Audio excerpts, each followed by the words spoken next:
Thanos didn't kill everyone. One girl survived the snap, but not by chance. She was hidden by Thanos himself. A secret weapon. A ticking time bomb. Now she's grown. Now she remembers. And now she's hunting the Avengers. One by one. Because they weren't heroes, they were traitors. The funeral was quiet. Too quiet for a man like Tony Stark. Above the cliff where the Avengers gathered in black, a girl stood alone, cloaked in shadows and silence. The wind didn't touch her. The birds didn't fly near her. She didn't belong here, and yet she had more reason to be here than any of them. Because Tony Stark didn't just kill Thanos. He killed her future. Her name was Vara, but not even Thanos had called her that. He'd called her the Remnant. When the Mad Titan wiped half of all life from the universe, there was one life he spared not out of mercy, but out of obsession. A child, a secret, hidden in the void between Titan's collapsing moons, raised in silence, fed on vengeance. Vara was never meant to grow. She was meant to awaken.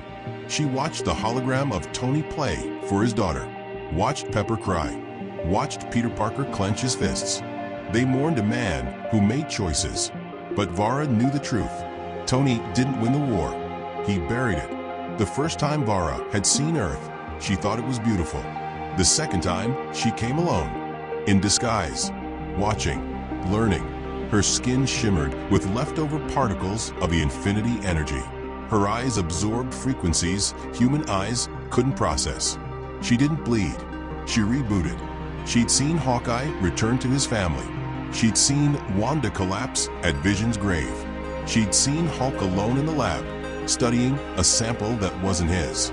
She knew what they were doing. They were trying to move on, and that was their greatest sin, because Thanos had trusted them once. She remembered the day he brought her before his throne, still a child, his armor dented from war, his voice low, his eyes unsure. "I may fail," he had said to her, "but if I do, they must answer for it." And now he had failed, and they hadn't answered. Vara turned her gaze from the funeral. She didn't cry. She didn't blink. She simply whispered, "He trusted you, Stark." Then she walked into the forest. 2 days later, the Stark family vaults were breached. Not the money, not the weapons, the recordings.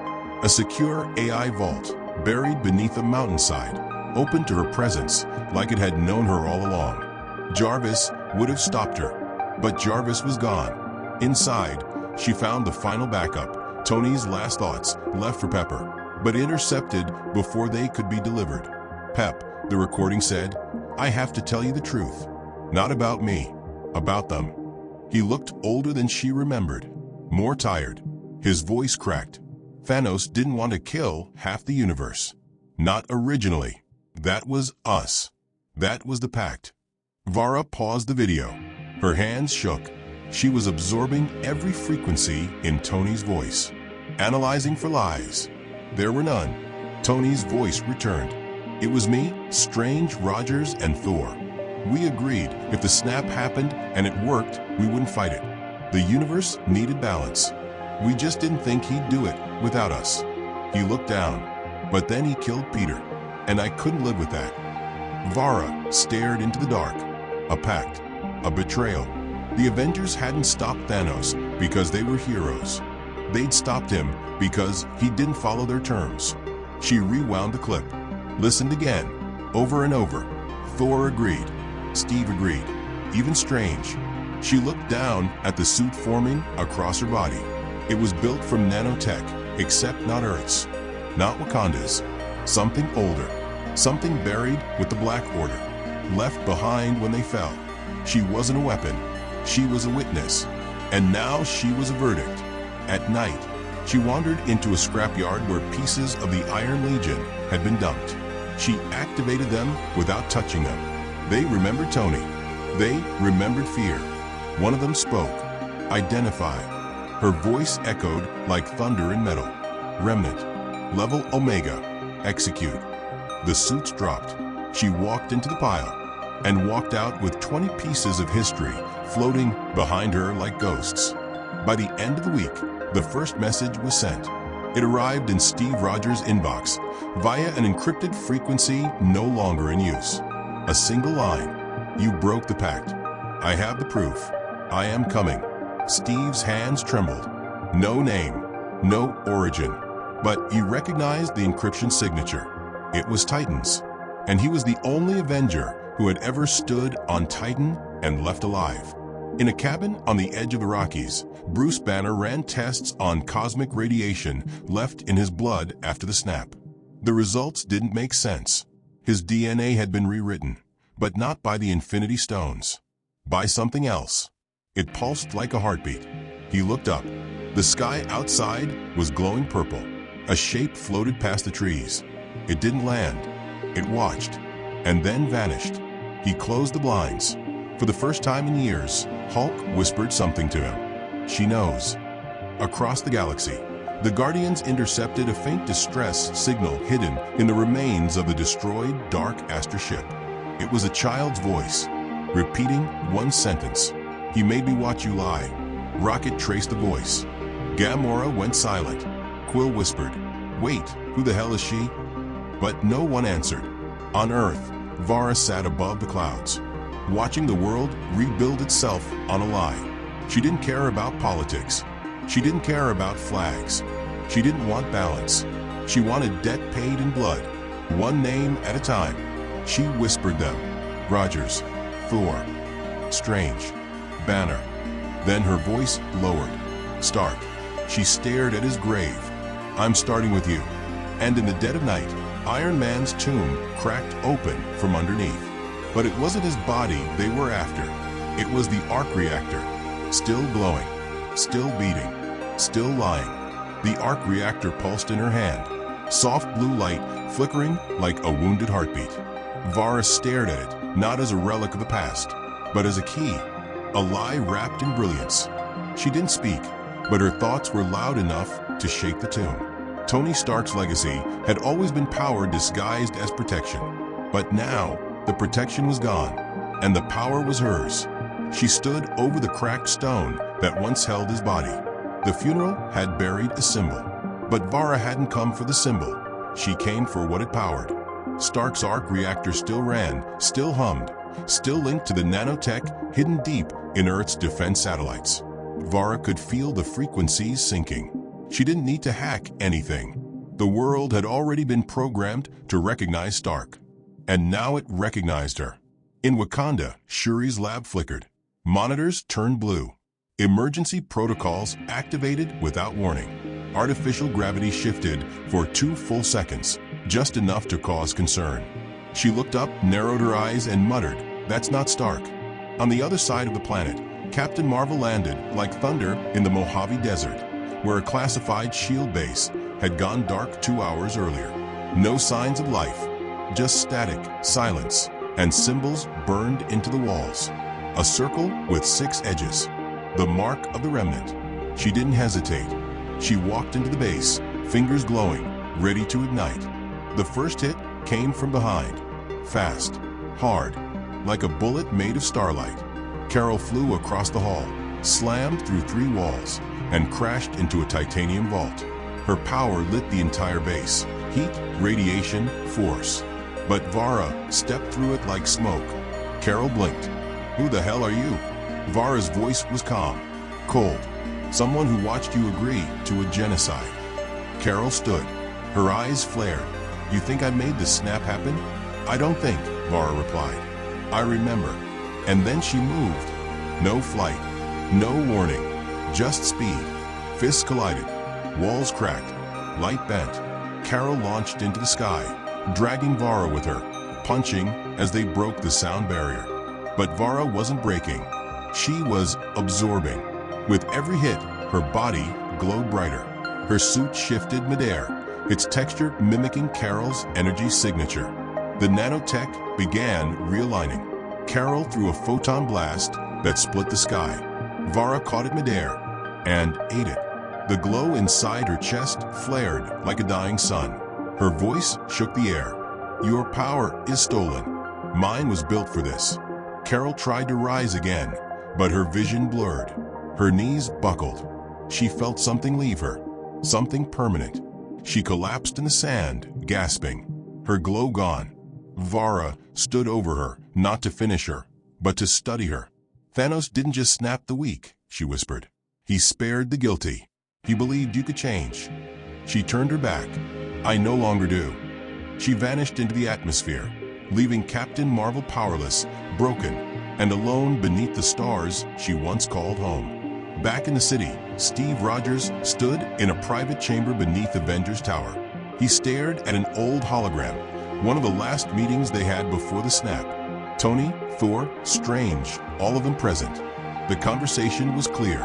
Thanos was on his way, and someone had suggested an idea no one wanted to admit later. What if we let him do it? Tony had said, eyes hollow. Just once. Let it happen. We can control the damage after. Steve had stood in silence. He hadn't agreed, but he hadn't objected either. He'd let it happen. The hologram faded. He looked at his reflection in the glass. I didn't stop it. Behind him, the lights flickered. A voice echoed. No, you waited for someone else to. He turned slowly. She was there, the remnant. Hair flowing like stardust, suit shimmering with tech Stark could only dream of. Steve lowered his hands. You've already taken one of us. She's still breathing, Vara replied, but not glowing. Steve nodded. Then you came for me next. No, she said. I came for your truth. He stepped forward. Then asked me. She did. Why didn't you stop him when you had the chance? His breath hitched. Because we believed we could fix it later. Did you? No. She paused.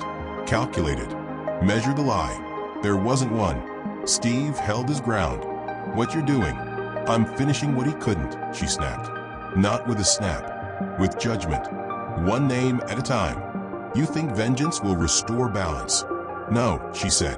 But it will make sure the next Stark, the next Rogers, never believes they're above the universe. Steve stepped back. If you're going to kill me, do it. Vara moved close. Her hand hovered above his chest. The cracked remnants of his shield lay at his side. She didn't strike. She took something else. From his neck, a shard of the time stone he'd stolen from another reality and hidden away. Insurance. She crushed it in her palm. Steve staggered. That was our last chance to reset this. Exactly, she said. No more resets. She left him there, alive, but without options. In space, Rocket watched the satellites blink offline one by one. What the hell is going on down there? He shouted. Nebula looked up, quiet. Her metal fingers trembled. She's awake. Quill frowned. Who? Nebula's eyes glowed. His daughter. And far below, Vara stood above the ruins of the Mojave base, holding up the arc reactor, feeding it into the core of a device that Tony Stark never finished building. A frequency weapon, one that only activates when the lies of heroes reach a certain threshold. It was ready now, and the world would finally hear the truth. One frequency at a time, one name at a time, one betrayal at a time. The shield wasn't supposed to break, not ever. But Steve Rogers stood alone in the frozen remnants of what used to be an underground shield vault, holding half of it in his hands like a forgotten promise. The star at the center had cracked in two. The vibranium had split. The symbol was done pretending. And so was he. The cold bit into his skin, but the truth was worse. Vara hadn't attacked him. She hadn't raised a weapon or thrown a punch. She'd just looked him in the eye and taken something he never meant to give, the last shard of the time stone he'd kept hidden, out of fear or guilt. And now it was gone. No second chances. No reversing time. No final play. He sat on a bench inside the compound's ruins, running a finger along the broken edge of his shield. In the distance, thunder rumbled. It wasn't from the sky. Thor felt it before he saw it. The All-Father's power didn't come from the hammer anymore. Not since the snap, not since he buried Mjolnir in the heart of a dying star and left it there. Now his strength came from memory, from regret, from watching the universe move on while he stayed broken. But tonight, the storm didn't feel like his. He stood in the mead hall of New Asgard, his beard thick, eyes dimmed, surrounded by warriors who no longer looked to him for leadership, just nostalgia. Then the wind shifted. Every torch went out at once. And from the center of the mead hall, she walked in. No flash, no teleportation, just presence. Vara. She wore armor that shimmered like woven galaxies. Stormbreaker's pulse shifted in its resting place near the throne. It recognized her. Thor didn't rise. Not at first. "Did Steve send you?" he asked. "No," she said. "He didn't have to." "I knew you'd come," Thor whispered. "You saw me, didn't you?" Vara stepped forward, boots echoing against the old wood. "On Titan. You looked at me. You knew he was hiding something. And you said nothing." "I was wrong." "No," she corrected. "You were afraid." Thor rose, not to fight, but to face her. "I didn't agree to the pact." "But you didn't stop it." His eyes narrowed. Lightning hummed across his shoulders. "You think this is justice? Breaking us one by one?" "I think this is truth," Var said. And the truth never needed permission to break anything. Stormbreaker lifted off the ground. Thor caught it. The axe hummed with memory. Var didn't flinch. He pointed it at her, lightning curling down his arm. "Don't make me do this." "I'm not here to fight," she replied. "But you will." And he did. The first strike shattered the throne behind her. She twisted midair, avoiding the blade, sliding beneath him like wind through cracks. Her body pulsed with absorbed energy. Carol's remnants, Stark's tech, fragments of the reality stone still burning in her veins. Thor struck again, and again. She bled light, but didn't fall. In a single pulse, she reached for the axe, not to take it, but to match it. Her suit morphed, mimicking the molecular density of URU metal. When blade met arm, it didn't slice. It screamed. The impact knocked them both across the meat hall. Walls collapsed. Warriors scattered. Thunder broke open the ceiling. Thor gasped, chest heaving. "You're not from this world." "I was made between worlds," she replied. "Between the lie and the silence." He narrowed his eyes. "Then what do you want from me?" She held out her hand. "Mjolnir." He laughed, bitter and hollow. "Mjolnir is gone." "No," she whispered, "it's waiting." And in the stars above, the hammer shifted. Somewhere in the heart of the forgotten star, where Thor left it, Mjolnir moved. It tore free from its prison. It listened again. It returned, with fire behind it. It landed between them, cracking the ground in half. Thor reached for it, but it didn't lift. He tried again. Mjolnir didn't budge. Vara stepped forward, calm, steady. She reached down. It floated, for a breath, for a blink, then dropped again. Neither was worthy. Not anymore. Thor stepped back. Then what was the point? She looked him in the eyes. "To show you that your time is over." She turned away, Stormbreaker humming behind her, slowly lifting off the ground and choosing her instead. Thor didn't stop it. He watched her walk away with his weapon, with the storm following behind her, with the sky recognizing someone new. On Earth, in the heart of the Himalayas, Dr. Strange opened his eyes from a vision he never summoned. He saw fire. He saw shields broken. He saw Thor weeping. And he saw Vara holding Stormbreaker, walking into the sanctum like it belonged to her. He gasped, gripping the relics around him for balance. Wong entered, frowning. "You felt it too?" Strange nodded. "She's rewriting the prophecy." Wong swallowed. "Should we prepare for war?" Strange didn't answer right away. Instead, he walked to the mirror dimension gate, opened it, and inside, saw her watching him already. She wasn't coming. She was already here. And now, even the Sorcerer Supreme had no idea how to stop her. Wong never flinched, but his silence was louder than any spell. Vara stood inside the Sanctum Sanctorum like it was her birthright. Stormbreaker rested on her back, still humming with thunder not its own. The walls shifted around her presence, ancient wards flickering as if unsure whether to attack or obey. Dr. Strange stepped forward, his cloak pulling tight across his shoulders. "You're not just vengeance," he said. "You're evolution." Var didn't smile. "I'm what's left when gods fail. You broke Rogers. You drained Danvers. You took Thor's soul weapon.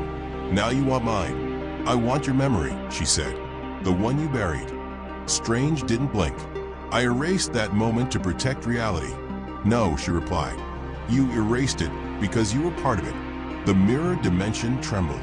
She reached out, and the room turned sideways. Spells fractured, runes reversed, even time bent slightly, like it remembered her. Strange summoned a blade of light, forged from the book of Vishanti itself. You've done enough. So have you, Vara said, stepping through 3 dimensions in one breath, appearing behind him. Their battle didn't echo. It rippled. Glass bent. Space split. Relics shattered as energy burst from every strike. Strange fought like a master, but Vara didn't fight like a student. She fought like a system that had already studied him. Every spell he cast, she absorbed faster. Every portal he opened, she redirected. When he tried to trap her in a loop, she snapped time itself, broke the loop, and left Strange outside of his own protection spell. You saw what was coming, she whispered, pinning him with invisible force.